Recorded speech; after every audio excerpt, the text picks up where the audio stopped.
Hello everyone, congratulations on reaching this point in your journey of learning the various aspects of videography. I believe you've now acquired all the basic knowledge of filming. Today, let's discuss how to make your footage look cinematic. This is the final episode designed to refine your skills before you dive into the next level. Generally, making cinematic footage involves a few aspects such as technical settings, composition, lighting setup, and post-production color grading. Let's start with frame rate. Shooting at 24 frames per second provides a classic cinematic look, as this is the standard frame rate for most films. It gives a good blend of motion blur and artistic feel.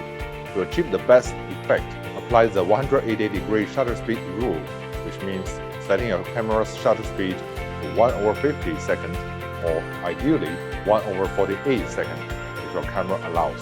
Filming 4K would be recommended in most cases, as long as your footage or camera setting allows. It gives you the flexibility of cropping.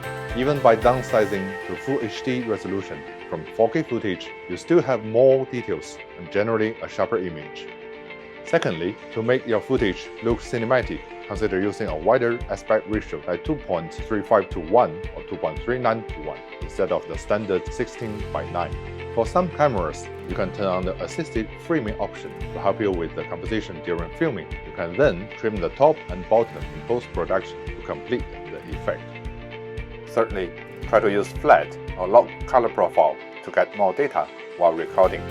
The Nikon Unlock Profile, for example, offers a wider dynamic range, helping you preserve details in both highlights and shadows. Lastly, for the color grading part, avoid making the footage too contrasting, as most films have a darker tone with visible details in both highlights and shadows.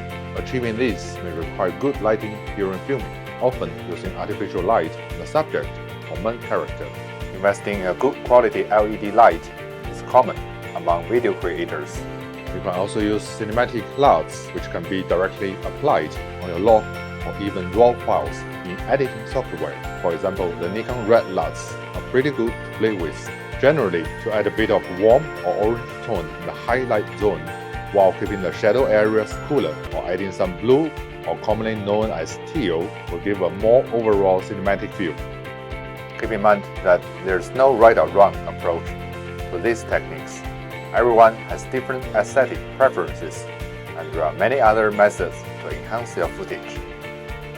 Experimenting with different lighting setups and incorporating sound effect to achieve an even better final result. For now, it's a good idea to experiment with these settings, but don't feel pressured to try them all at once. Watching classic movies and learning from other creators greatly enhance your own creative journey. With that said, I appreciate the opportunity to share this knowledge with you over the past 10 episodes. I hope you have learned something from this series. There are always new and innovative filming techniques to explore, so let's keep learning together. Happy filming!